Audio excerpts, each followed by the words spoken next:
Have you been diagnosed with depression and struggle with sadness? Maybe you're scared of being criticized. Loss of interest, aches and pain. I'm always thinking something terrible. Ask your doctor about Effexor XR. Ask your doctor about Cymbalta. Talk to your doctor about So Zoloft. talk to your healthcare Get with professional. your doctor Talk to today. your doctor. Tell your doctor. Contact your doctor immediately. Talk with your doctor.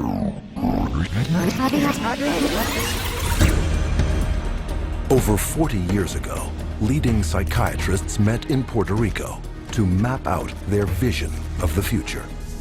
We see a developing potential for nearly a total control of human emotional status, mental functioning, and will to act. Their plan? To create by the year 2000 a range of psychiatric drugs regulating every aspect of human behavior. I was diagnosed with depression and put on Paxil. ADD, and I was prescribed Ritalin. General anxiety disorder, prescribed Zoloft. Bipolar disorder, and I take lithium. PTSD, Zoloft. I was on Paxil. When they placed me on Zoloft. They gave me Adderall. I was prescribed Siptamu, Tegretol. Lexapro, Depakote, Stelazine. Adderall, Concerta, Thorazine, Prozac, Lorazepam. Effexor. Clonazepam. Ritalin. dexamphetamine, Paxil. Silert. Prozac, Adderall. Elavil. Depakote, Wellbutrin, Seroquel, etc., etc. 100 million people worldwide are on psychiatric drugs. How did this happen? Psychiatrists convinced them they were sick. They want you to think you're diseased from birth, and that all those experiences of life, childhood and adolescence and teenage years and adulthood and being a senior citizen, that these are all various stages of disease. Because let's face it, we've all been depressed at one time. We've all been anxious at one time. These are normal emotions that we feel. Every emotional and spiritual problem is reduced to a label. And of course, all of those diseases require pharmaceutical treatments. This is big, big business. While generating a healthy income, claiming to be medical professionals, psychiatrists will freely confess that their profession is devoid of science. Well, you don't really have any specific blood tests or other tests that are definitive for any mental illness whatsoever. It would be neat if it would become much more scientific. Well, if you go to my office and you tell me that you're depressed, there's nothing, and no blood sample or whatever, no tests. There are not current available tests to verify your diagnosis. I don't use any tests. Do not have a test to say, well, this is this disorder and this is the best medication for this disorder. For many years we thought we had the tests nailed down, but it turned out that they weren't of any value. If you don't know what's causing the symptoms, then to give somebody something to alleviate the symptoms is close to impossible. By the time a drug's approved and it hits the general population, we don't know even 50% of the side effects that are involved with that drug. And these pills cause heart attacks and liver problems and immune system problems and lots of other medical problems. So you're playing with fire. Every day, psychotropic drugs cause serious adverse reactions. And while psychiatrists and drug companies fully understand the dangers of the drugs they sell, their unsuspecting customers are left to suffer the consequences. Everything became worse. Each mood swing was worse. He would have chronic headaches, chronic, nausea, not feeling good. She was very agitated, very, very jumpy. She was having horrible hallucinations. Her personality was disintegrating. Once he started on that drug, the cloud just stayed over him and stayed over him and stayed over him. It got darker and darker. He thought there wasn't anything worth living to kill himself. That was not Matthew. That was the drugs. At least I would like to have said, I love you. I didn't get a chance to do that. In addition to crippling scores of people daily, every month, psychiatric drugs kill an estimated 3,000. But the human devastation would never have gotten this high if psychiatrists hadn't worked hand in hand with drug companies to promote their drugs to doctors throughout the world. Today, 70% of all psychiatric drugs are prescribed by general physicians. And how was this accomplished? Marketing. It's about creating a good story that uses science, that convinces a physician to think about writing a prescription. This is not science. This is incredibly effective marketing. It has nothing to do with science. They use what I call statistical contortionism. Basically just skew the numbers, make everything look fantastic, you hide the bad numbers. They're learning every trick in the book. They're evolving into efficient marketing machines, and it's working. There's definitely an unholy alliance between psychiatry and pharmaceutical sales. That's a marriage made in heaven. They're like conjoined twins. They're joined at the wallet. And with 374 mental disorders filling psychiatry's diagnostic manual, and more on the way, business is booming. Pharmaceutical companies have expanded their roster of psychotropic drugs from 44 in 1966 to 174 today. The top 5 psychotropic drugs combined gross more money than the gross national product of each of over half the countries on Earth. Altogether, the psychiatric industry rakes in $1/3 of $1 trillion a year. How could this have happened? It's a tale of deception that may be difficult to believe, but fatal to ignore.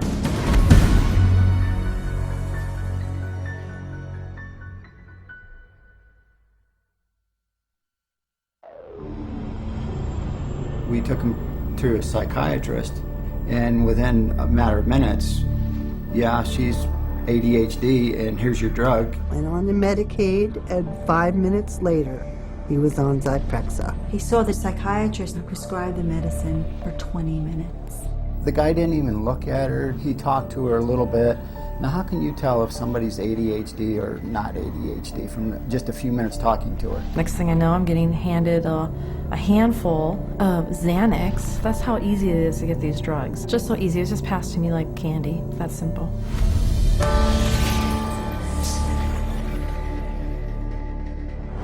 If a person were to walk in off the street, sit down with a psychiatrist, the chances of him being prescribed a drug before he were to leave the office, I would have to put it at 100%. Psychiatrists prescribe drugs. They might have different ways of diagnosing, they might have different ways of interacting with a patient, but it's rare to find a psychiatrist that uses no drugs. The psychiatrists today are, in quotes, admitting they can't cure these mental illnesses, and they're therefore going to manage your illness by using a drug. 50 years ago, a person who was going through a divorce would have relied on family, friends, clergy, and even the family doctor to a certain extent for conversation to work through the issue. They certainly wouldn't have been medicated. That was before the era of psychotropic drugs. Psychiatrists, occupying the lowest rung of the medical profession, worked almost exclusively in mental institutions. With no cures, there was little chance they would ever be respected by the public and their peers as real doctors. Psychiatrists had for years been on the fringe of medicine. Typically, the standard doctor internist would have very low regard for psychiatrists because it was understood not to be a very clear science or art. Psychiatrists wanted to be viewed as physicians, as doctors. And in order to be viewed as physicians and doctors, the people they dealt with had to be viewed as patients.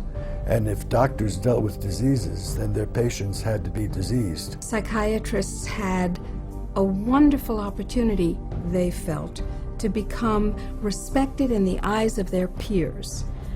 They raced to create a whole diagnostic book called the DSM, the Diagnostic and Statistical Manual, which was created by consensus. A group of psychologists and psychiatrists get together, and if they have made common observations, they have a vote and they now classify a new disease. And they give it a number and it graduates into the DSM classification. And it's a dangerous book. It's a book that has many disorders that could apply to any one of us, because the disorders are not real medical diseases. And it's things that apply to nearly all of us at times. Are you afraid of meeting new people? Are you afraid to speak in front of a large crowd of people? Does it make you nervous to go and to talk to your boss about a complaint? You can invent a mental disorder based on a checklist of symptoms, and that is exactly how the Diagnostic and Statistical Manual, the billing Bible for psychiatry, works. Since the DSM's first edition in 1952, the number of diagnoses has steadily grown.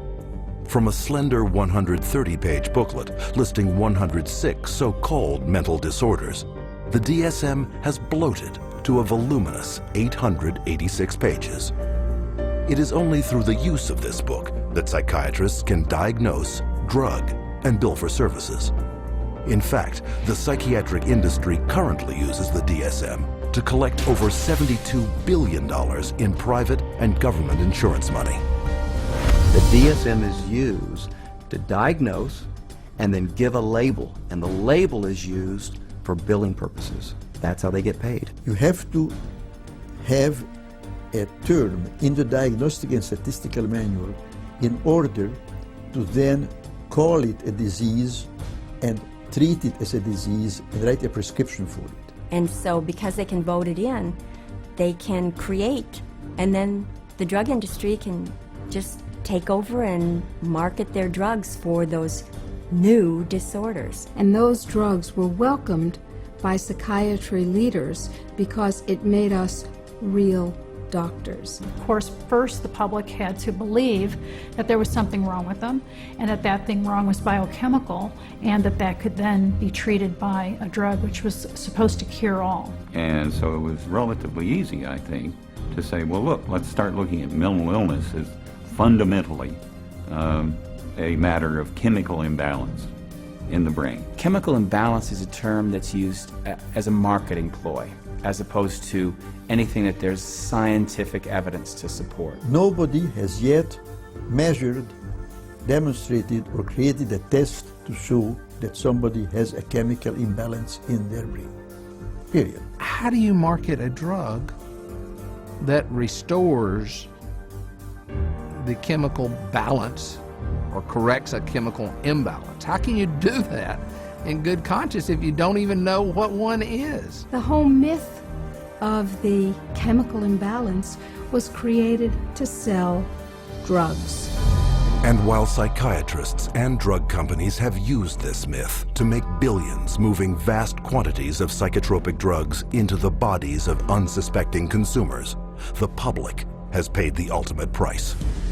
An estimated half of all Americans who commit suicide are on psychotropic drugs. Annually, psychotropic drugs are estimated to kill more than 2.5 times more people than are killed by homicide.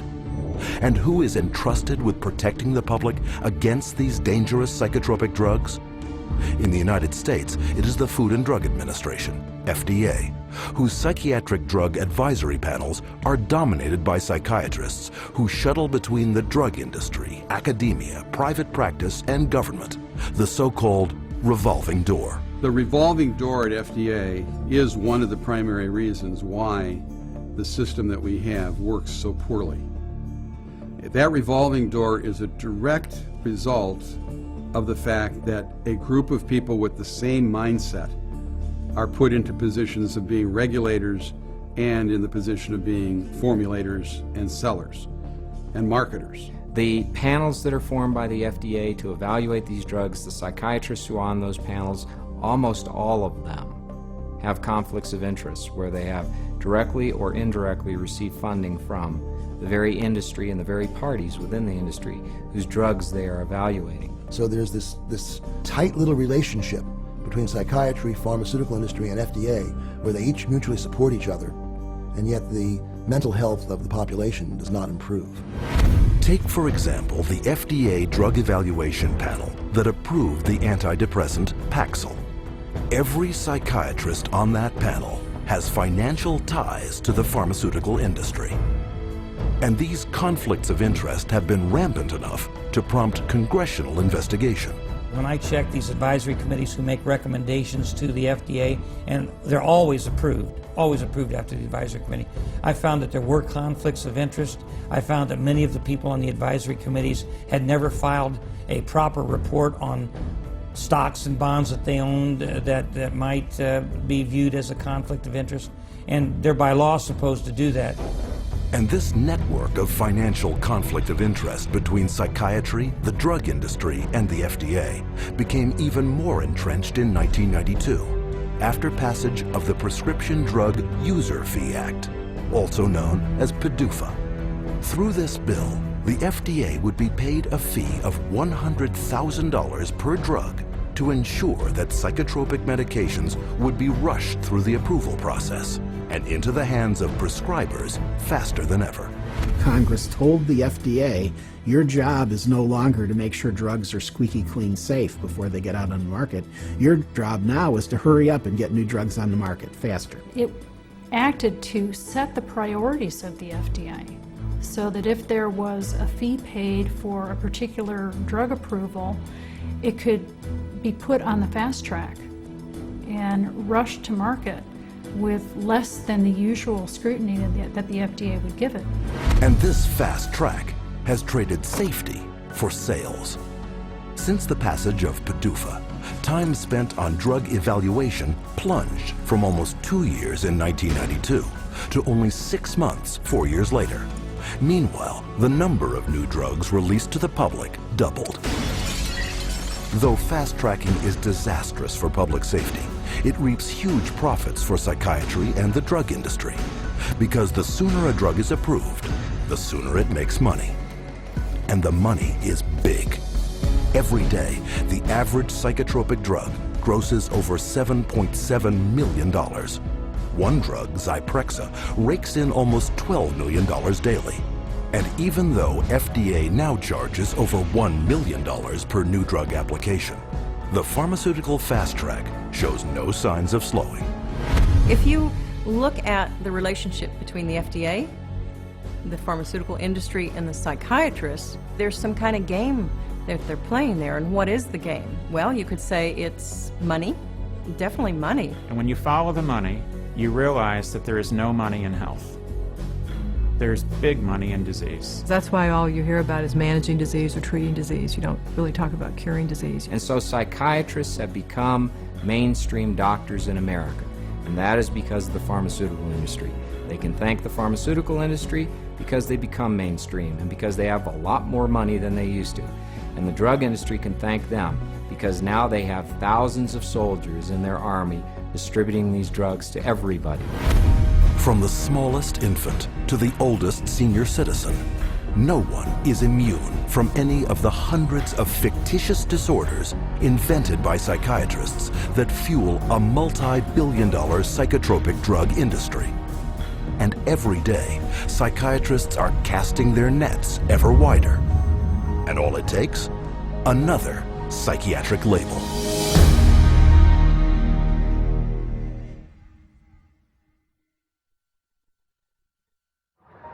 How many people do you know who have been diagnosed with a mental disorder? One. With a mental disorder? 2. I'm sure a couple. I know a few. About 3 or 4 personally. Probably 4. Half a dozen? I'll say about 9. At least a dozen. I'll bet I could count 15. 20 that I personally know. My oldest son is diagnosed. My mother was diagnosed. Kid from my childhood. My friend and ex-boyfriend. Just my grandfather and cousins. A friend of mine, friends. A sister, my neighbors. 2 friends, a girlfriend. A niece, 1 friend. My mother. All my friends, everybody I know.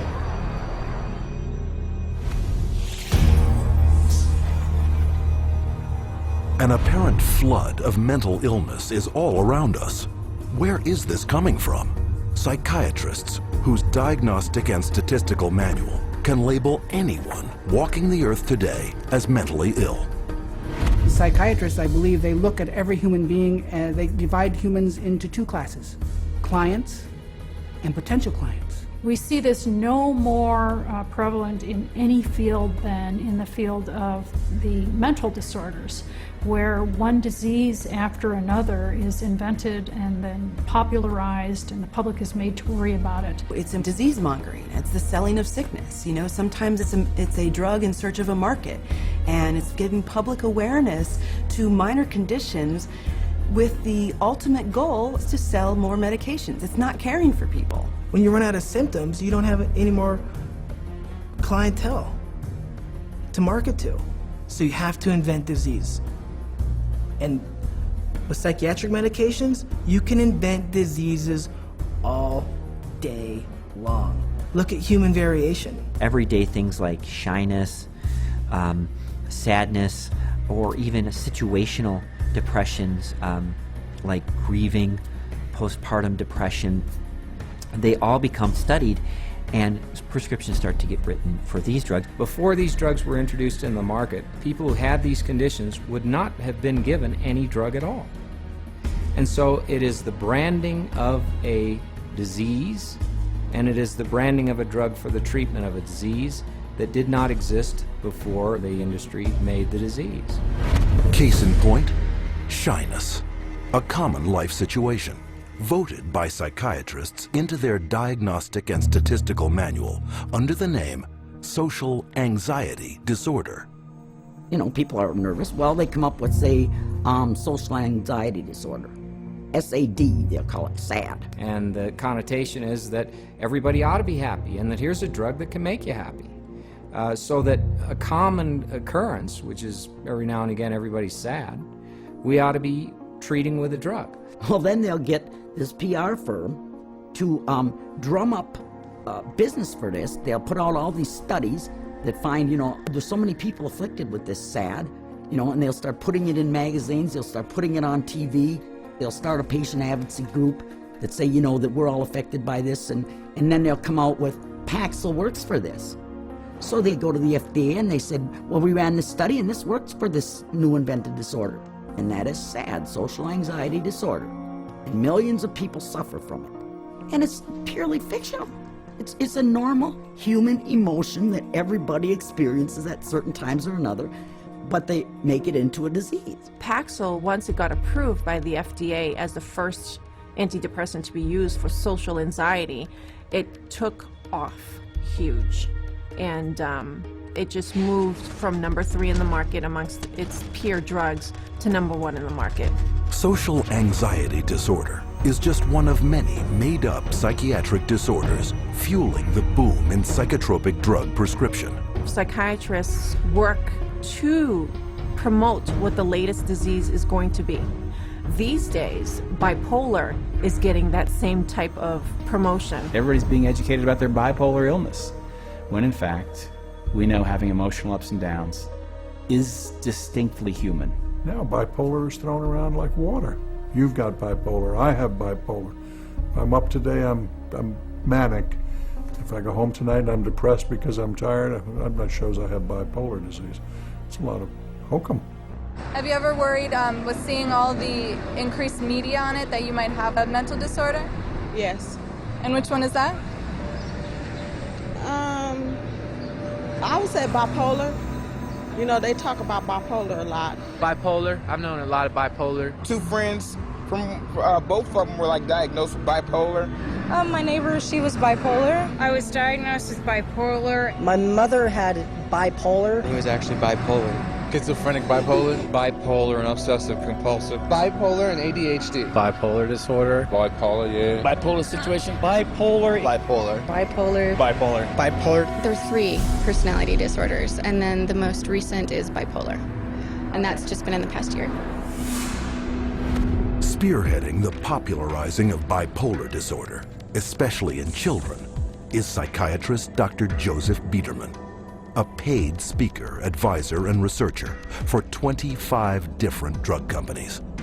In 1996, the drug companies funneled all this money to this Dr. Biederman. He's well known. He's the one that came up and said that there's bipolar disorder in little kids. This was unheard of. There was no bipolar disorder in any kids. He came up with the study and published the articles out all over the world, and other doctors followed his lead that bipolar is in little kids. Due to the constant promotion by Dr. Biederman and his colleagues, there has been a 4,000% increase of the diagnosis of bipolar in children since 1994, while the number of antipsychotics prescribed to them has leaped 5-fold to an estimated 2.5 million prescriptions. In 2008, Dr. Biederman was exposed by a Senate investigation for failing to report $1.6 million in personal income from pharmaceutical companies. But the damage had been done. Because of the bipolar fad created by Dr. Biederman, antipsychotics, some of the most powerful psychotropic drugs being prescribed, are psychiatry's drug of choice. The top 3 best-selling antipsychotics together gross $25,000 every minute. And no matter how big the psychotropic drug industry gets, psychiatrists are hard at work providing the diagnoses to make it even bigger. Let's say this is the pie right here of a certain class of medications, and this is a pretty profitable pie, and everybody wants a piece of that pie. But what would happen if we made that pie even bigger? And how you make the pie even bigger is by expanding the uses for those drugs. They've already got a drug that's approved on the shelf. They can just pull it off the shelf, rename it, repackage it, and say, look, we've got a new drug for a new illness. When Prozac's patent ran out, that Eli Lilly had to look for a new source of profits. So all they did was change the name of the drug from Prozac to Serafem, change the color of the pill from green to pink, and marketed it for PMDD, which is newly introduced into this book. What it tells us is that if you can come up with a label, a diagnostic label for a drug, then you can sell it like hotcakes. It's a business model, and it's $1 billion business model, and it works, and it's going to keep continuing. Today, anyone may unknowingly be taking a psychiatric drug, renamed, repackaged, and prescribed for non-psychiatric purposes. Zyban, prescribed as a cure for smoking, is actually the antidepressant Wellbutrin. Cymbalta, a psychiatric drug for depression and anxiety, is now being marketed as Yentrive for urinary incontinence.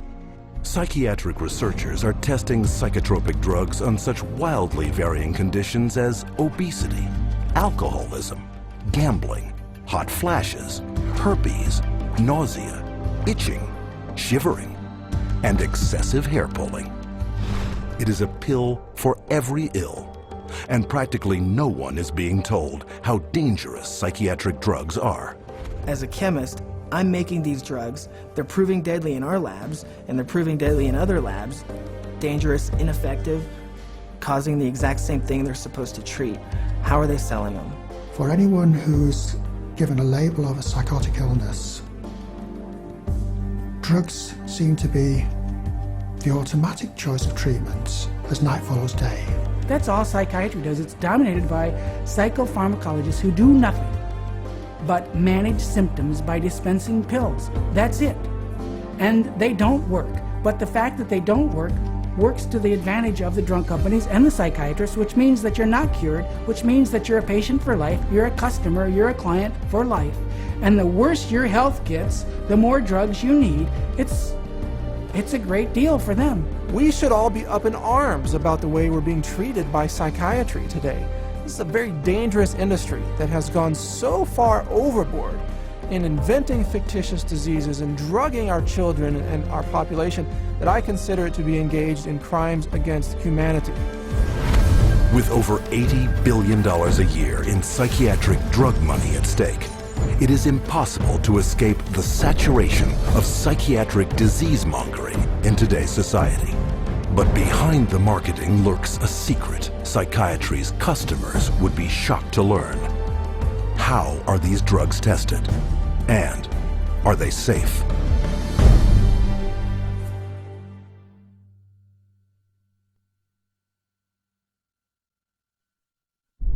No one knows precisely how these psychiatric medications act. We don't know if I give you a medication if it is going to work or not. There's not a great deal of scientific support for using them. I myself, I try to pick a drug whose side effects might be useful. You have to choose what is the best option. We don't have sure methods. There are no rules. Everything it's an art, really. Often it's trial and error. It's kind of a trial and error. It's trial and error. Some degree of trial and error, I guess. A blind man's bluff or something like that. You never know if it's the right drug. It's a much more complex subject. There's always going to be huge surprises, and that's what makes it so difficult. The best psychiatrists in the world will mess up all the time.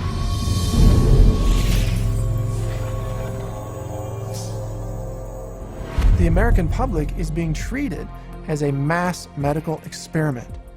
We are all being treated like guinea pigs by the pharmaceutical companies, the psychiatric industry, and the FDA. They are basically testing drugs on large parts of the population without really knowing what the results are going to be. It's a very dire situation that we're facing. We're talking about people's health and in many situations people's lives. These are very serious issues.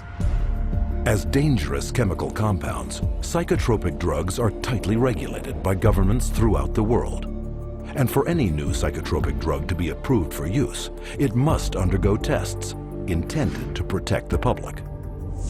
When a pharmaceutical company develops a new drug that they want to send to the market, what they do is they have to run it through clinical trials. They have to be able to provide to the FDA safety data to say this is a safe and effective drug. In clinical trials, psychiatrists are engaged to do the research.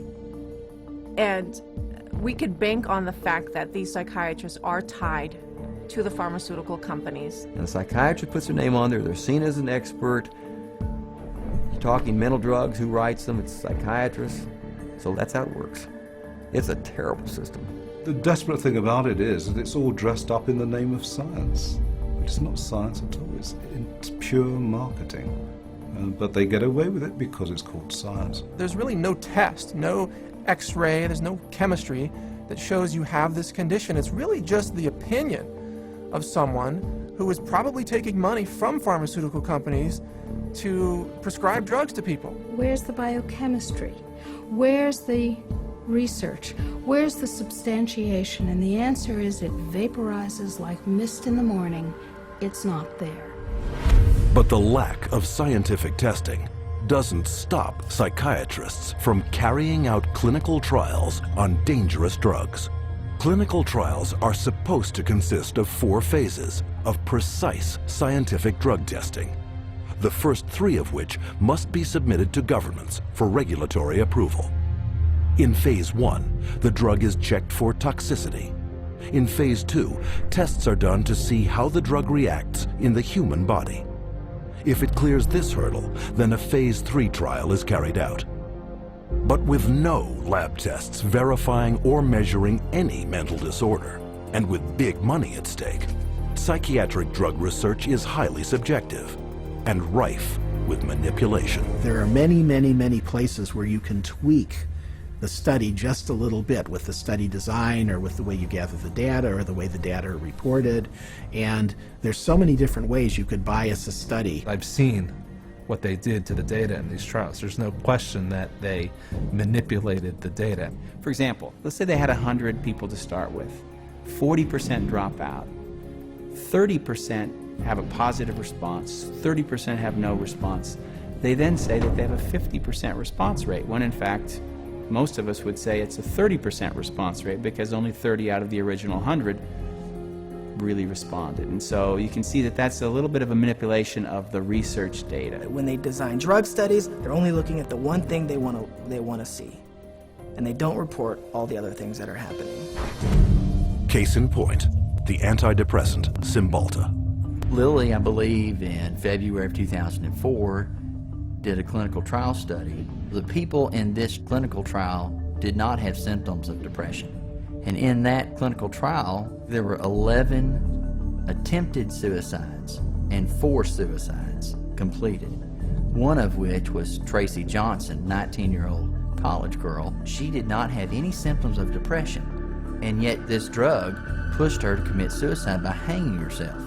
That shoots the theory down that they say that, people get suicidal because of the, underlying illness that people kill themselves, that these weren't suicidal people to begin with. These weren't depressed at all. These were healthy people. A slew of media coverage followed, but psychiatrists on the FDA Drug Evaluation Panel chose to ignore the death and went on to approve Cymbalta the following August. One of the reasons why we have underestimated the potential of some psychiatric antidepressant drugs to actually trigger a suicidal kind of behavior in people is because the people who designed the research study didn't include in the research questionnaire this suicidal behavior. And then you can report that we had 0 incidents of this type of behavior among our subjects. And then the response is trumpeted as if there's something magical about it, when in fact what's happened is a whole statistical tap dance routine that violates good science. However, on the basis of that kind of phony trial, the drug can be marketed. Keep in mind that when a drug is tested in the clinical trials, it's only a very short period of time. The final phase of testing can be anywhere from 5 to 6 weeks. The longest of those studies was 8 weeks. The shortest was 4 weeks. So these are not long-term studies. I think most physicians and most people taking the drugs assume they're long-term, 1 year, 2 years, 3 year studies. They're not. They're very, very short studies. I find it pretty outrageous that we can base a multi-billion-dollar industry on a few 6 or 8 week clinical trials where antidepressant medications beat a sugar pill by a few percentage points.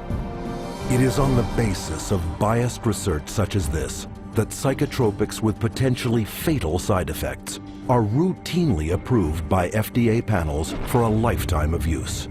And how can this happen? Because drugs are big money, and FDA panels are dominated by those who benefit by approving them. The FDA panels that evaluate these drugs are largely psychiatrists. All of a sudden you discover there are 20 different pharmaceutical companies paying them, either grants or honorary or some other way. They're getting paid by the pharmaceutical industry. If you have a psychiatrist who works at the FDA, he could also be being paid by industry. He might sit on industry panels or discussions or get paid to be a speaker. What I found in working with physicians at the FDA was that they could have dual positions. They could sit on an industry board. They could be influenced by industry. If you've got 10 FDA scientists or 10 committee members, it's just a matter of 6 saying yes, the drug is safe, 4 saying no. And in almost every single case, those 6 saying that the drug is safe and effective always have pharmaceutical ties. They're getting paid, they're getting funded somehow or another. Have you been diagnosed with depression and struggle with sadness, trouble sleeping, anxiety, or low energy? Ask your doctor about Effexor XR. With Phase 3 approval a foregone conclusion, the marketing blitz begins. But while psychiatrists have already begun promoting and prescribing these drugs throughout the world, there's one more phase yet to be carried out. Phase 4. What Phase 4 clinical trials are is when they've actually gotten the drug approved and then they get it into the general population, so that we finally find out what it does when it hits ethnic populations, women, children. Then we see who dies, who has seizures, who has deformed children, who has epilepsy, who has diseases downstream, whose heart stops. The public is the clinical trial. That's where we find out the problems with these drugs. This is an experimental stage, and it's so much so that one consumer protection group has advised patients that they refuse a prescription for any drug that hasn't already been on the market for 7 years. So if you're taking a drug that's only been out for a year or 2 or 3, you are a guinea pig. And the experimentation doesn't end here. Additional psychiatric drug trials take advantage of the invented disorders in psychiatry's Diagnostic and Statistical Manual to rake in even more profits by targeting the most innocent of all. If they test their drugs on children, then they get a 6-month extension on their exclusivity period or patent period. This psychiatric drug research center in Texas uses advertisements to lure in child volunteers. And once inside, they're further enticed with the simplest of tricks. This is where they're going to be playing. We have Game Boys, we have Xbox, we have 5 TVs. They come in here and they help themselves to crackers, cookies, free candy, free crackers. Everything is paid for. You don't pay for anything. But these perks are just bait to coax children into ingesting powerful psychiatric drugs known to cause suicide and violence in their own age group. These are drugs that would cost maybe several $100s a month in a pharmacy. They actually are getting them free in research. We love children, and we just love children because they're our future. By conducting those tests on children, they get a financial incentive that's worth over $1 billion. Those are the facts. You make of them what you will. With this kind of money at stake, psychotropic drug experimentation on children is rampant, with 323 studies either completed or in the works, including a 2003 trial that tested children on an antidepressant treating premenstrual dysphoric disorder. Those drugs, which are barely more effective than placebos, often have huge side effects, which are dangerous and even deadly to people. Families don't know the risk. If they actually were aware of the risk and believed it, no one would take that risk.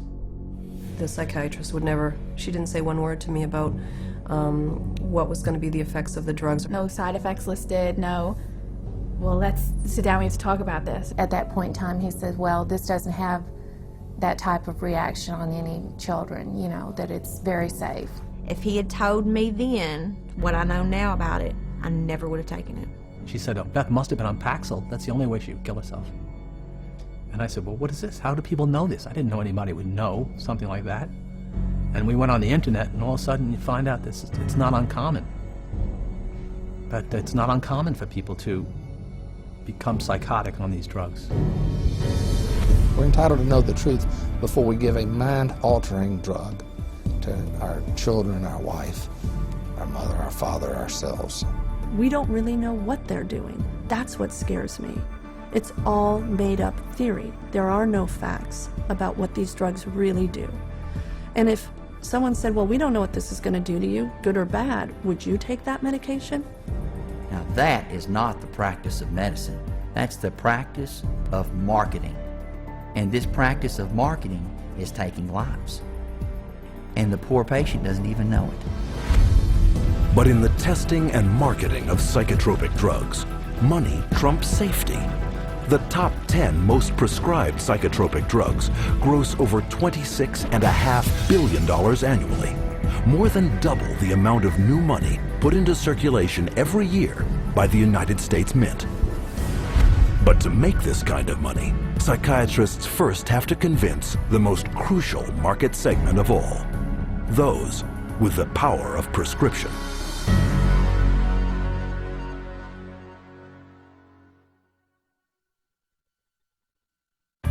Psychiatrists specifically, they're just kind of working as sales agents for the pharmaceutical companies. There's nothing like another doctor touting the benefits of your drug to drive market share. They're an extended part of the marketing arm of these companies. Medications play a primary role. We give drugs. Medication is a must. There's a lot of new medications. There are medications available for treating GAD. Medications to use for PTSD. Antipsychotic medications. Atypical antipsychotics. Benzodiazepines. Stimulants. Antidepressant medications. MAOIs. Amphetamines. Anticonvulsant medications. Once the medications have been balanced out, then we move on to a combination of 3 medicines. There's no absolute limit that is set for the number of medications. There are so many choices. Apparently, we're willing to try almost anything.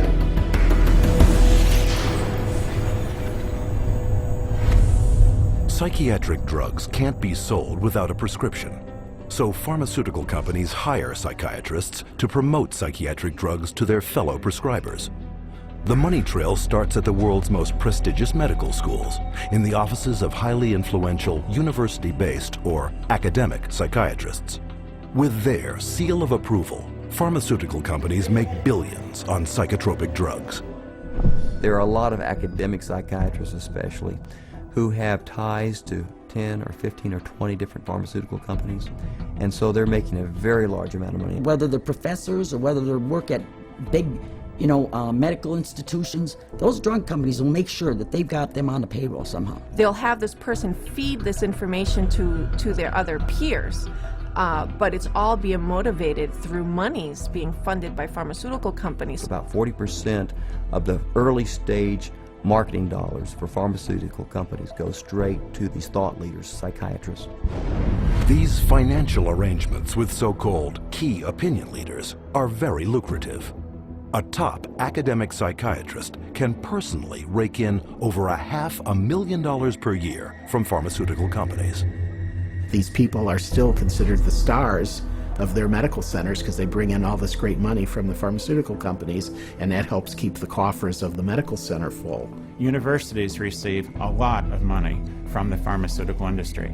Drug companies are building buildings right next to the medical school. They're funding research right and left. The University of Michigan Depression Center received, I think it was $750,000 from Eli Lilly, and all they do down there is crank out this biological view of psychiatry and mental illness and depression. With academic psychiatrists collecting millions in drug money for their universities, it is no surprise that school curricula focus on psychotropic drugs. Training programs in psychiatry, the majority of them now are drugs first. You know, you're really a psychopharmacologist in a way when you come out of a psych residency training program. Even when I went to medical school, psychiatrists did talk to patients. Now all they do is write a prescription and send them away. A psychiatrist is trained for one purpose, to administer psychiatric drugs. Academic psychiatrists don't just indoctrinate future prescribers. They also heavily promote these drugs to their peers. First, by creating clinical trial studies, passed off as unbiased research that push both an invented psychiatric disorder and the drug to manage it. These studies are planted in professional journals to be read by their colleagues and quoted in the media. But what readers don't know is that an estimated 50% of the time, these psychiatrists never took part in the studies.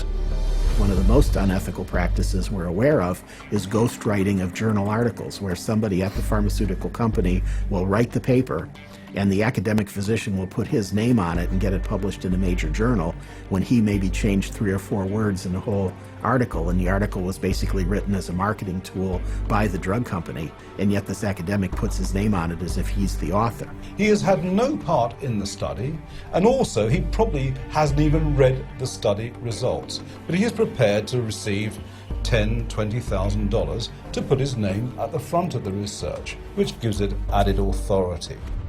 Ghostwriting is so common that even the psychiatrist running the FDA department evaluating psychiatric drug safety has attached his name to ghostwritten articles. The average physician picks that up and reads it. He believes it. And it's not a mystery that he would believe it. It seems reasonable that it's in black and white, it's in a good journal, it's in the New England Journal of Medicine, it must be true. These journals are often sent free to psychiatrists and doctors under the guise of legitimate medical research. And why are they free? Because pharmaceutical drug ads reap huge revenues for their publishers. So if you go through a medical journal, you'll see page after page of advertising for bipolar disorder and treatment of using medications, or advertisings for depression and treatment of using medications, schizophrenia. So it's really everywhere. I remember just a couple of years ago, the first time I opened the journal from the American Psychological Association called the APA Monitor, and there was a multi-page ad, high gloss, very expensive, for Concerta, which is time-release Ritalin. I resigned from the American Psychological Association. I wasn't going to be part of this whatsoever. It's very hard when your major source of income is advertising and advertising placement to write an article that's negative about a particular drug and expect that company to continue to buy ads in your medical journal. So that's a major issue. But psychiatric key opinion leaders aren't satisfied with filling medical journals with ghost-written articles. They also spread the gospel of psychotropic drugs at conferences in continuing medical education, or CME. Physicians and nurse practitioners and physician's assistants are mandated to take a certain amount of continuing education credits every year. Well, 70% of all continuing medical education is now funded by the pharmaceutical industry. That seminar is going to be taught by a professional who is employed by the pharmaceutical company.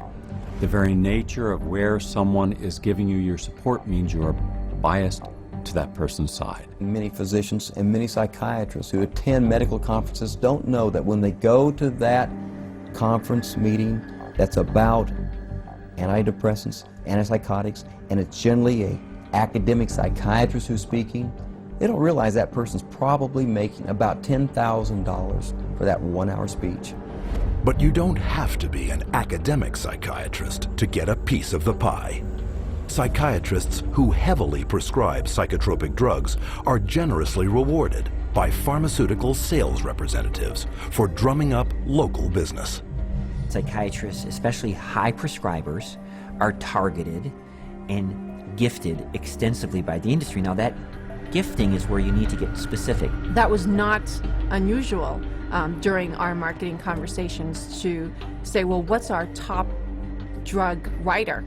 You know, who's the doctor that's prescribing the most of this drug? Well, you know, let's send them to the Kentucky Derby. We offered trips on some occasions to come out and hear a 2-hour talk, but it happened to be on a nice island in Hawaii.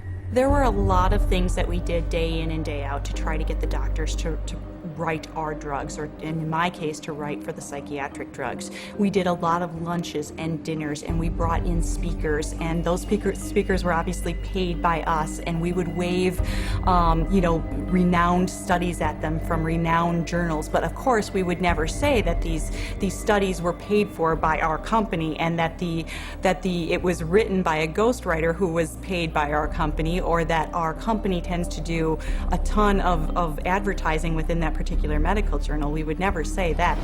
With over 300 million psychiatric drug prescriptions written every year, high-prescribing psychiatrists are richly rewarded for opening up new markets. They receive up to 25% more pharmaceutical money than any other medical specialty, an average in one state of more than $45,000 per top psychiatrist per year. Psychiatrists get more kickback from the pharmaceutical companies than any other branch of medicine. The profession of psychiatry couldn't keep its journals afloat, couldn't keep its conferences afloat, couldn't keep its organizations afloat without money from drug companies. The drug companies really have psychiatry in their pocket. This is a profession whose diagnoses have been heavily influenced by people who are heavily influenced by the pharmaceutical industry, and whose treatments are almost exclusively these days pharmaceuticals. We should be able to count on them. I do not believe that we can. Due to the ceaseless promotion by psychiatrists, psychotropic drug prescription has permeated not just psychiatry, but the entire medical profession. But this promotional campaign has a second prong that lines the pockets of psychiatrists more than any other. And this one directly targets you.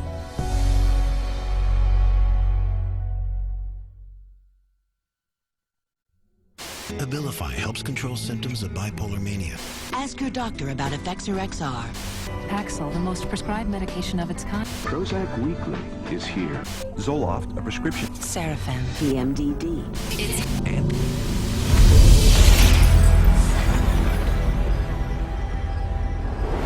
Psychiatrists and drug companies don't hype psychiatric drugs only to fellow prescribers.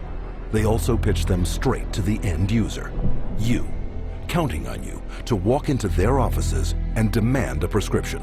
The direct-to-consumer advertising is instilling the notion in every human being that something is mentally wrong, something needs correction. That drives people to see a psychiatrist to help to mitigate this by dispensing the medication, by dispensing a drug that they have had pushed on them on countless television ads, countless magazine ads, and countless print ads that say, hey, there's something wrong with you, go get help for it. Nowhere is this explosion of direct-to-consumer advertising more obvious than on television. It wasn't always this way. Until recently, advertising psychiatric drugs on TV was severely restricted. But in 1997, the FDA was persuaded to relax their rules on advertising in the media, in direct violation of Article 10 of an international treaty signed at the United Nations. Every 5 minutes there's a new drug ad. And this is not by accident, this is cold, canny, scientific design. The ads are fundamentally of two types. One type of ad is a effort to try to get the patient to take the drug company's drug. Abilify helps control symptoms of bipolar mania and reduce... But then the second kind of direct-to-consumer advertising is the you're sick and you didn't know it advertising. You could be suffering from generalized anxiety disorder. Because they want to create sales, so what they're going to do is tell people, do you have these symptoms? Do you have this disease? Do you have this particular condition? But they hit it so hard on television that people say, ask your doctor, ask your doctor. Every commercial is a referral to the doctor. See, they're working for each other. Ask your doctor about Cymbalta. Depression hurts. Cymbalta can help. I can go to my doctor and say, here are my symptoms, and walk out with the prescription I want. I can ask for a drug by name, and most of the time I'll be given the drug. So basically I'm my own doctor. The industry defends what it's doing by saying this is some kind of public health education campaign. And I'm sorry, I think if you go to an advertising agency, you're advertising. From the start, advertising psychiatric drugs on television has been phenomenally successful. In just the first 3 years, sales of psychiatric drugs skyrocketed by 250%. With grosses now hitting record levels, the drug industry is spending $2.9 billion a year in TV advertising alone. And once this drives people into the offices of psychiatrists, they can be hooked using another marketing ploy: free samples. The industry is willing to give out millions of dollars worth of free samples because it generates billions of dollars in sales. You want a prescription and you want Prozac written forever as a maintenance therapy. So you establish that with some free Prozac up front. Here, take this sample, it doesn't cost you anything, and then if you like it or if it seems to work, then we'll make a prescription, but you're going to have to pay for that prescription. The sample is free. So it's really a marketing technique. They got a cash cow. Zero refill means you've got to go back to the doctor for another consultation, for another subscription, and it just goes forever. This is business. This is money. Some direct-to-consumer marketing is camouflaged as public information. Psychiatrists regularly appear in the media, warning the public of the latest mental illness epidemics and hawking their latest breakthroughs. They write articles planted in newspapers and magazines that further their mental health awareness campaigns. Even patient advocacy groups claiming to offer unbiased information on psychiatric drugs are, upon closer inspection, pharmaceutically funded front groups managed by psychiatrists. They were started specifically by the industry themselves, and the public isn't informed of that. You know, it's basically a great big lie to the public that they think they're going to a charitable organization that has their best interest at heart. Case in point, children and adults with attention deficit disorder, or CHAD, the biggest and most well-funded front group for the makers of stimulant drugs. Stephen Plog is a former CHAD executive. When I became the CHAD coordinator for Las Vegas, they gave me a manual, and in it said, we want to provide unbiased information to help and support people who have ADD. For the next 30 days, we put 22 parents and their kids on a program with lab tests to find out what their causes were, eliminated their causes, they got prescription free, medication free, side effect free, and they got better with their self-esteem, and they became actually happier, healthier, and more successful. CHAD found out about this, called me up and says, we do not allow people to talk about nutrition in any of our seminars. We only prescribe going to a psychiatrist who will only prescribe drugs and therapy. So they said you can no longer work with us, and they fired me for simply recommending that parents go get a lab test, find out what the causes are, and eliminate the causes. They do not allow that. They only allow medication and psychiatric treatment. Psychiatric patient advocacy groups also promote psychotropic drug treatment by broadly issuing public marketing surveys disguised as medical questionnaires. You can take a survey of maybe 16 questions. And if you are a normal human being who's lived through ranges of emotions of normal life experience, if you've known the exhilaration of the birth of a child, a niece, a nephew, and the devastation of a divorce and the loss of dreams, and answer honestly to those questions, you will diagnose yourself as bipolar. And the instructions that come back along with the diagnosis or the warning that you're probably bipolar say, print this out and take it to your doctor. And how simple is it for anyone to go online, answer typical life questions, and be given a psychiatric disorder? Here are some randomly chosen volunteers, people of all ages leading normal lives. Do you feel sad, blue, unhappy, or down in the dumps? Sometimes. I've had periods of great optimism and other periods of equally great pessimism. Yeah, that happens a little bit. I get tired for no reason. Sometimes. My life is pretty full. No, not really. For no apparent reason, I sometimes have been very angry or hostile. It's hard for me to concentrate on reading. I am restless and can't keep still. My heart beats faster than usual. I have trouble sleeping, shortness of breath, gained weight, trembling hands. I have an idea that most of these are going to be sometimes. Everyone has. As in everybody? Somewhat. Somewhat true. Just a little. Oh, yeah, yeah. Alright, my score totaled 42. Bipolar disorder, moderate to severe symptoms. Wow. The answer reflects on the presence of depressive symptoms. Currently suffering from an anxiety disorder. I may be suffering from bipolar 1. Minimal to mild depression. An obsessive compulsive disorder. Guess that means I'm a psycho. Guess I'll go to a psych. Try to see if I could work it out, get some meds or something. All told, 50% of these everyday people were assigned a psychiatric diagnosis and instructed to get treatment. By this measure, half of the U.S. population, some 150 million Americans, could be classified as mentally ill.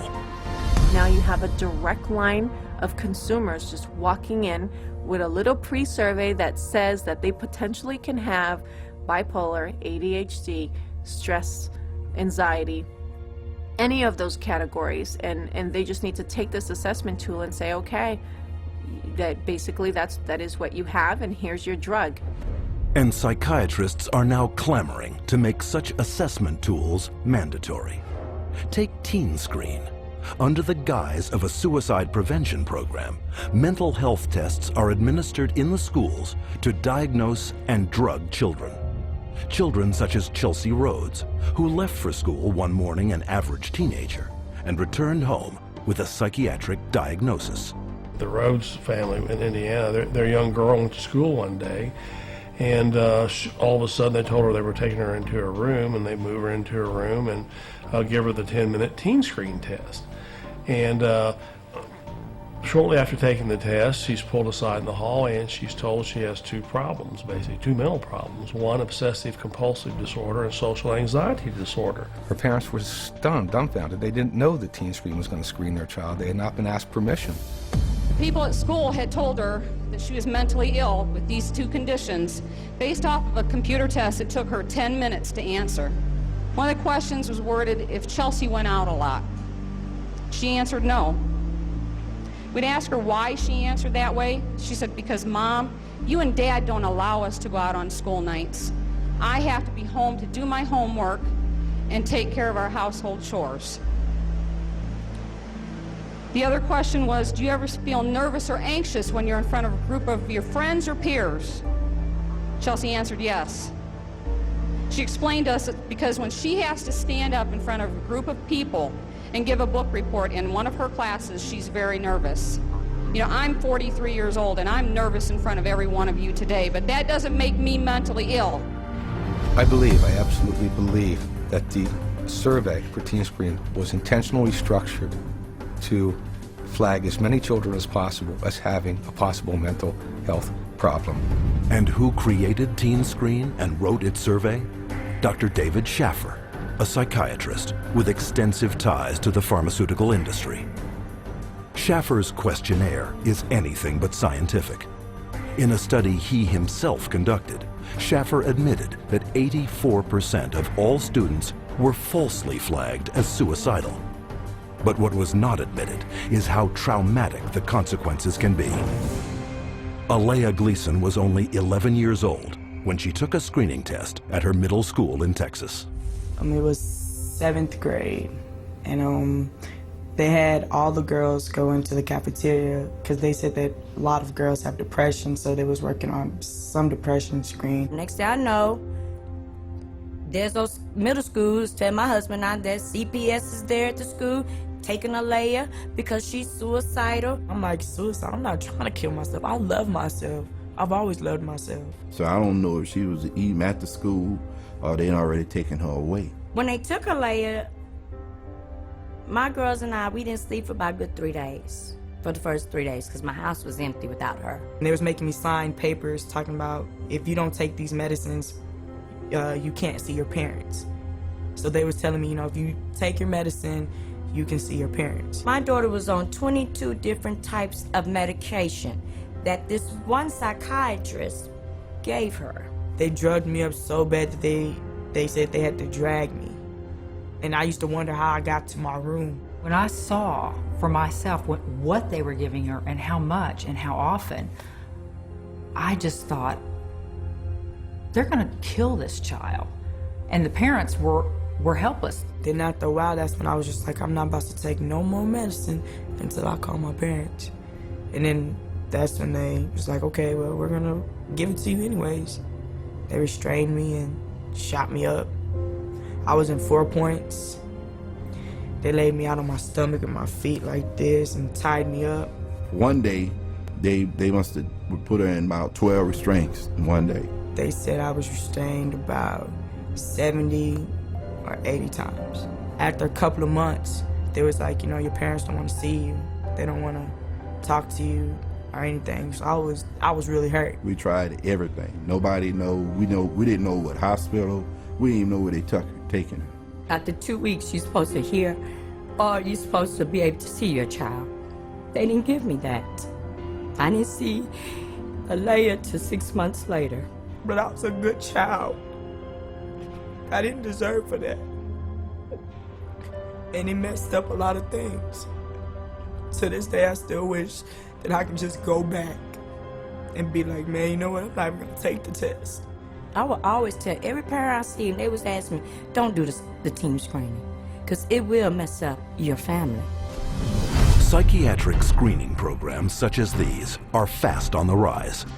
Teen Screen alone is currently screening hundreds of thousands of school children in over 500 American schools in 43 states. Has nothing to do with helping kids, has nothing to do with mental health, has nothing to do with medicine. It has everything to do with the pushing of drugs. So it presents itself as being a wonderful, altruistic program, whereas in fact, I believe its cold-blooded and cold-hearted intent is to recruit more children into the very subjective diagnoses of mental illness and to treat those kids with medication.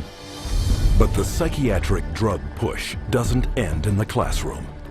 Legislation has been put in place to screen all citizens for mental illness, including geriatric patients, war veterans, and pregnant mothers, all to be paid for by you.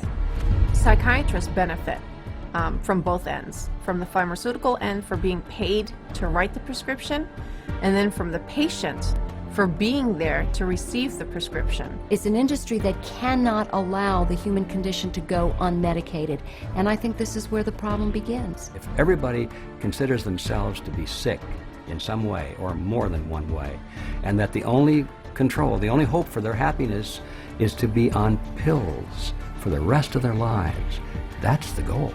The pharmaceuticals and the psychiatric community are in a cleanup, and that's what it's all about. It has nothing to do with helping our kids or, you know, their mental health. It's all about money. Today, drug companies spend over $5.3 billion a year marketing prescription drugs, almost 9 times more than a decade earlier. The result? Worldwide sales of psychotropic drugs have soared to $80 billion. And all while psychiatrists willfully ignore the vast human tragedy they are creating.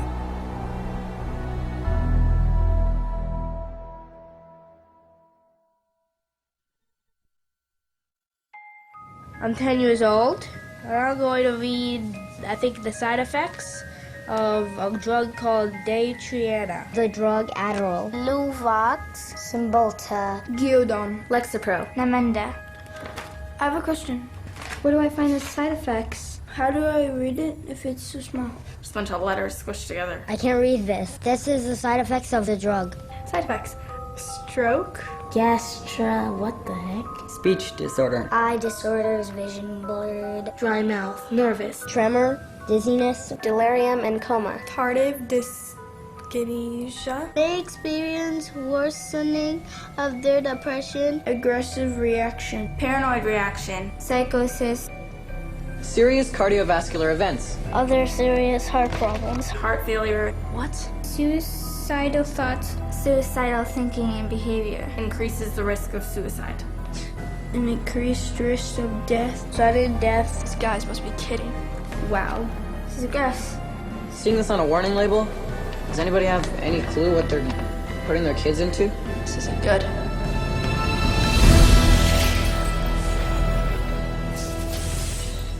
No drug has side effects. They're all effects. Side effect is just a way that doctors explain away the effects that they don't like or you won't like, but they're effects. These are the effects of these drugs.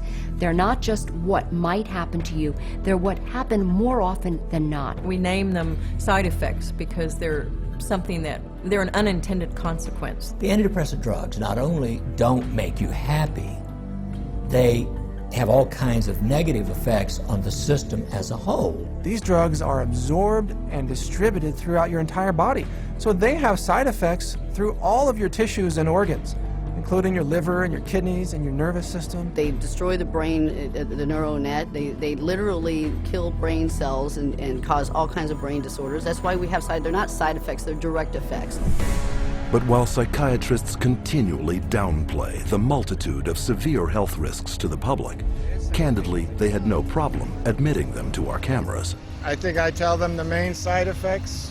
I don't tell them every side effect because there are so many possible side effects. I would say the majority of patients experience some side effects. People get side effects to every medication you try. They all have side effects. All kinds of side effects. Lots of side effects. Physical feelings of sickness. Headaches, insomnia. They can't sleep. They can't eat. Drowsiness. Sedation is very frequent. Restlessness, appetite stimulation, neurologic side effects, tremor or muscle spasms, stiffness, weight gain, obesity, weight gain and stuff like that, decreased performance of sexual functioning, sexual side effects can happen, sexual dysfunction, etc. I've never had anybody die or anything, but I've had people faint and stuff, and it's really sort of unpredictable. You name it, and it can be a side effect. And why can't psychiatrists predict what adverse reactions you will get? Because not one of them knows how their drugs work. At least with street drugs, people know that they're dangerous, that they should be off of them. With pharmaceuticals, people are told they're safe to take every day.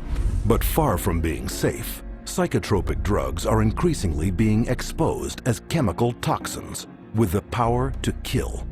Some of the side effects that have become of concern lately are suicide, increased risk of suicide, increased risk of homicide. These aren't people that were horribly depressed when they were given a drug. These are people who are given a drug for social anxiety or difficulty sleeping or mild depression and then become suicidal.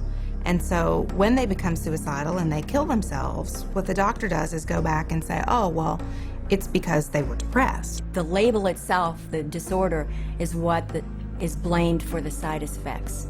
When in reality, it's the drug that is causing the side effect. It is the drug that is the problem. Drugs such as the antidepressant prescribed to Woody Witzak, who took it not for any mental complaint, but to help him sleep. My husband and I, Tim, his nickname Woody, we were married just 2 months shy of 10 years, so we've had a long life together. And Woody was a guy who was healthy. He was a big runner. He's never had a history of depression or any other so-called mental illness.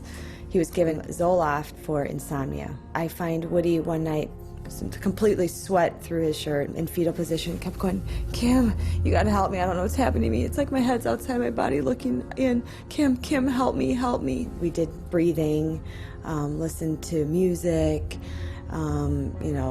prayed, anything to calm him down from this head outside his body feeling. And a week later, he was found dead hanging. A guy who loved life. Psychiatrists claim their drugs save lives, but according to their own studies, psychotropic drugs double the risk of suicide, with one increasing the risk by a factor of almost 7. As a pharmacist who has been studying the problem for the past 7 years, I do see a glaring connection between the high use of these psychoactive substances and the rise of violence. If people knew that the mechanism was not known of these drugs, that they could cause, if there's a real chance for them to get a homicidal tendency or even suicide, if you take the drug, there's a chance you may want to kill yourself. And I could repeat probably a dozen other examples of significant self-inflicted harm or significant violence to others in patients who had never had that experience in their adult life. Patients such as Wyoming grandfather Donald Schell. Donald Schell was a man in his 60s, a gentleman, a family man, a funny man. He had had periodic episodes of depression, but never any real serious mental health issues, and became depressed, had a down period, went to a general practitioner and was given Paxil. 2 days later, he shot his wife, his daughter, his 9-month-old granddaughter, and then himself. The first question the jury was asked, very telling question, can Paxil cause some people to commit homicide and or suicide? To which they answered yes. Donald Schell was on Paxil for only days before his murderous drug reaction. But long-term use of psychotropics has also proven to create a lifetime of damage, an unwelcome fact ignored by psychiatrists. In the long run, the side effects may actually be worse than the original condition. I don't think the average patient has any idea that the long-term use of this drug is now associated with very serious diseases, with diabetes, with kidney failure, with tardive dyskinesia, a movement disorder that's very serious and permanent and irreversible. You can be affected by these drugs in any part of your body, your brain, your heart, your kidneys. That's why people die early very often, because they are prescribed things, and the long-term effects are, in some cases, the death of the individual. And more damage is created by polypharmacy, where psychiatrists make a fat living prescribing multiple psychiatric drugs, one to offset the effects of another. If you have drugs that create side effects, that gives you a ready market for more drugs to cure the side effects. It seems to me that it's a self-propagating system. And what ends up happening is that each one of those new drugs that's added into the scenario brings on another symptom for which there's another drug, for which there's another symptom, for which there's another drug. And it just snowballs into a vicious circle of one drug causing the need for another drug. Sometimes people come and they're on such a cocktail of so many different drugs for so many different things. It's rare now that I see a senior citizen that is on less than 5 or 6 drugs at one time. Some 12, 15. One will lead to the next, and they're all toxic. This is how the game is played. And as psychiatrists spread their lucrative game of psychotropic drugging further and further into society, children have become the latest and most tragic of casualties. Rebecca Riley, 2.5 years old, they diagnosed her with bipolar disorder and ADHD. They had her on an antipsychotic, they had her on a heart drug, they say, for ADHD, and they had her on an anti-seizure. And then one other one for side effects. 4 drugs at 2.5 years old. She can't even zip up her own pants. She's like a little rag doll. The school nurse, 2 teachers, the principal, the social worker, all said they never seen any behavior in this little 4-year-old girl that would warrant these kind of medications, and all specifically called this doctor and said, please take her off these. She died at a little over 4 years old. This little girl that didn't have a chance, and the psychiatrist just let her. Instead of standing trial and facing prison time, Rebecca Riley's psychiatrist, Dr. Keiko Kifuji, hasn't even lost her license. One might well ask how psychiatrists get away with it.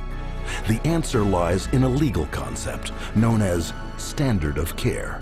The standard of care is based on what do other doctors do? What would a reasonable physician do in this situation? And the reality is that what most physicians do is prescribe medications. As long as they've done their paperwork properly and documented that this child had the symptoms that led them to this conclusion, they appear to be completely protected from any kind of a lawsuit as a result. The standard of care is what allows doctors to seriously injure or even kill a patient with total impunity. So the standard of care now has been implemented to where you can get away with, if you're a medical doctor, psychiatrist, you can get away with murder.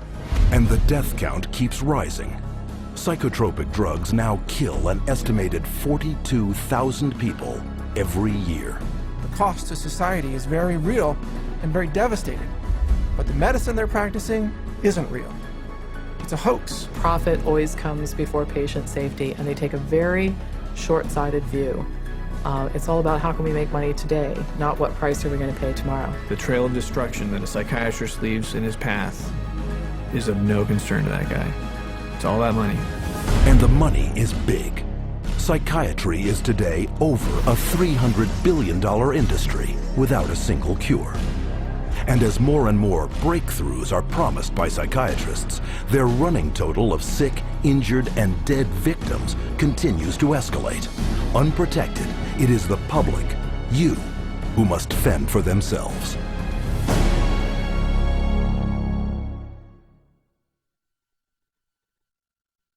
My wife and I are blessed. We have 7 children, and we love them all. They're all our favorites. Each child we have is our favorites. And Beth was extremely special. She was kind, generous. She had like a really sweet and caring personality. She had this beautiful smile, like an inviting. She could make friends with basically any stranger on the street and get a smile or a laugh out of them. Beth was having a hard time sleeping for maybe 4, 5, or 6 weeks. And so we said, Beth, you should go to the doctor and get something to help you sleep. He said, okay, well, I'll try to give you something to lessen your anxiety, and it should help you sleep. Within 5 minutes, a 5-minute visit, he prescribed her Paxil.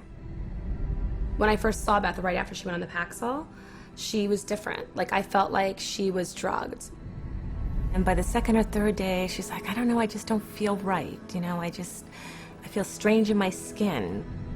But after about 3 or 4 days, I remember that Beth was, at times, very different, like sullen, keeping to herself. My mom and her were having dinner, and she said she didn't have any real emotion. Like, she kind of felt emotionally numb. She was like a different person. Like, she just seemed like she was under the influence of something. She didn't seem like herself. She seemed like she was tripping out. I talked to her on the phone, and she told me she didn't want to be there. And I was like, why don't you want to be there? She's like, I just don't feel like myself. I just feel like crazy. I just don't feel right. I truly believe that she was hallucinating maybe and going in and out of this psychotic state at this point. It seemed like she was melting down, like emotionally. She was becoming worse every day. I said, are you suicidal? I actually asked her. And she laughed at me. And she said, no, I would never do that. And I'm thinking in my mind, I'm just going to lay down next to her and I'll rub her head and I'll talk to her and we'll try to figure out what we're going to do because something's not right here. And my son Matthew was right behind me going upstairs. And when I got to the top of the stairs, I saw her hanging in the hallway. Then the police were all over the place and people were coming and going, and about 3 hours, 4 hours after my daughter died, one of my friends came over and said, you know, I was speaking to so-and-so, one of our other friends, and she said, oh, Beth must have been on Paxil. That's the only way she would kill herself. It just wasn't her. There was nothing in her that would have done that. She was the most non-violent, like gentle. It's a violent way to die. It had to be the drug. There was no other answer. If we knew what we knew now, Beth would be here with us today. I know that for a fact. The tragic story of Beth Winter is just one of many, a tale repeated wherever psychiatric drugs are prescribed. But psychiatrists insist you believe that their drugs are safe and effective because they are the mental health experts and you are not. But case after case proves that trusting them can have disastrous consequences. Psychiatry is pseudoscience. It's false science. It cannot withstand rigorous review if people would just look at the evidence. If they help anyone, it's not worth the risk to the people that are harmed by them. They are betraying every customer they have. They don't know what they're doing, and we need to educate the public to use their feet and walk away.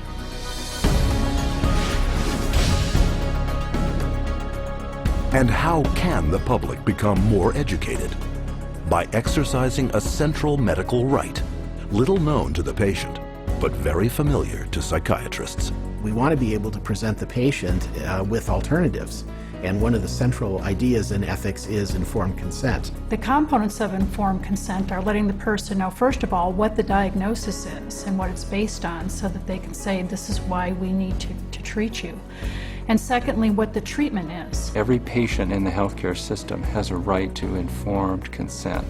That is, they have a right to be told the risks and benefits of the treatment, the risks and benefits of alternative treatments, and the risks and benefits of no treatment at all. Patients should be totally informed, fully informed about every medication that the psychiatrist offers to them to take or says they should take. And studies confirm that very little full and accurate information about psychiatric drugs is getting through to the public. So what would full and accurate, informed consent on psychiatric drugs consist of? These medical doctors and experts have extensive experience in the subject. Their first point: psychiatric disorders are not actual diseases requiring medical treatment. It's true that there's no biological findings that really support any of these psychiatric diagnoses being medical illnesses. And the burden of proof really is the other way around. It's not that you have to prove that there is no biological science. The burden is on psychiatry to prove that there is. There's no blood test. There's no lab test. There's no x-ray.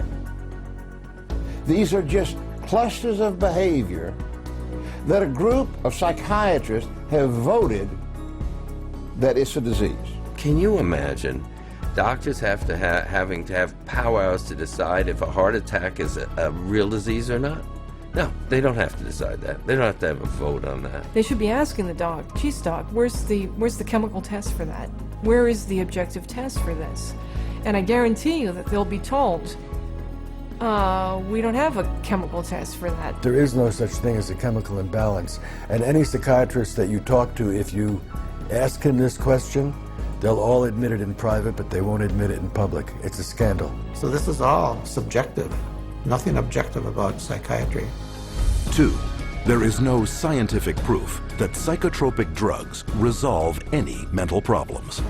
Since there is no measurement for these psychiatric diagnoses, because they're really just subjective, for the same reason there really can't be a measurement for the effects of the drug. In terms of medication, the evidence that's claimed is the medications are highly effective and not very toxic. But actually, in fact, the data in psychiatry are very clear that that's not true. What is true is that the medications are barely, if at all, more effective than placebo. You're selling drugs to people under false premises, under a disease that's been invented. So how do you measure efficacy among a disease that doesn't even exist? 3. Psychotropic drugs mask symptoms and come with severe short and long-term side effects. Whatever problem you're being treated for, whether it's depression, real or otherwise, or cardiovascular disease, medicating away the symptoms is not solving the problem. The patent medication gives the appearance of having helped because in the short term, it usually doesn't show the bad effects that are going to happen in the long term. So it's very deceptive. The longer the patient's on the medication, the worse the prognosis is. None of these medications hit precise targets.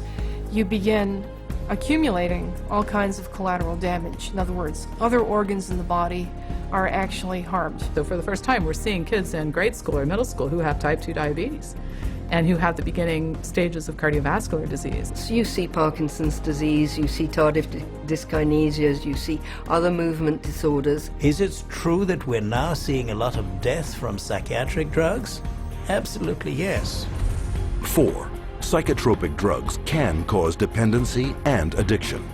One of the hallmarks of informed consent with psychiatric meds is you have to discuss the potential for addiction. The vast majority of psychiatric drugs create psychological and physical dependency. Most patients that I've seen that were on these drugs have difficulty getting off of them. It's rare for somebody to just be able to stop it without a problem. 5. Most mental problems are caused by an underlying physical illness. Many physical conditions can cause mental problems or what pose as psychiatric symptoms, but the psychiatrist, in the records I've reviewed, psychiatrist does not do an in-depth study of what could be causing the problem. And if the doctor isn't taking the time to find the cause of those symptoms, then unfortunately those symptoms may continue and there may be a serious underlying medical disorder that's being overlooked. The question is it better to treat depression with a drug, or is it better to treat depression by trying to figure out what caused the depression and working it out with the patient? Dehydration can make you exhibit symptoms of depression. Sleeplessness can make you exhibit symptoms of depression. Eating a terrible diet, hypoglycemia, being sedentary, all of these things are biological reasons for having symptoms of depression. I have in my practice children who are misdiagnosed as having ADD, ADHD, who really have Lyme disease. 70% of all what are classified as mental illnesses actually have a physical cause, a physical problem causing that. 6. No matter how severe the emotional or psychological distress, there are many effective options that do not involve psychotropic drugs. Once you've proven that there is no problem in the body and that there is no malfunction in the brain, then you have to begin to address these other levels of the self. And I think that's what psychiatry has completely stopped doing. There are very few conditions that cannot be treated by other methods than the use of drugs. Any forces that impinge on medicine that make us think that the drug approach is the only approach is undermining good patient care. And because most non-drug options are rarely told to patients, true informed consent is almost never given. When you get into informed consent, it's almost a responsibility of the patient to make an inquiry about the hazards of the drug and not rely on what the psychiatrist or physician tells them. We can't go in and abdicate our responsibility as consumers simply because somebody has an MD after their name or someone is a psychiatrist and we think they know more than we do. The best way to protect yourself is to educate yourself, is to ask questions not only of your doctor, but to do your own research. Don't be ignorant, be informed. Get information from as many places as you can. That's how you'll be an intelligent, skeptical consumer, and that's how you will protect the safety of yourself, your children, and your entire family from this industry of death known as modern psychiatry. And as modern psychiatry has permeated our world over the last 50 years, so too has psychotropic drugging. But there is a way to expose this medical abuse by reporting all complaints and adverse psychiatric drug reactions to your National Drug Regulatory Agency. MedWatch is the federal reporting program in the United States. MedWatch is a voluntary reporting system, a passive reporting system where doctors, patients, healthcare providers, pharmacists, anybody really can make a report saying that they think that what they experienced or what their patient experienced was an adverse drug effect. And this is what we call post-marketing surveillance. And this begins to get a look at what the side effects of long-term or chronic use of these drugs really is. The FDA admits that probably only 1% of all the adverse drug effects are actually reported by patients or physicians. It is only through the reporting of all adverse drug reactions that the true scale of the horrors of psychotropic drugging will come to light. You have the facts. Share this video with your doctor and don't allow yourself, your friends, or your loved ones to become the next statistic of the big business of psychotropic drugging. To find out more about psychiatry and psychotropic drugging, or to report a case of psychiatric abuse, contact the Citizens Commission on Human Rights.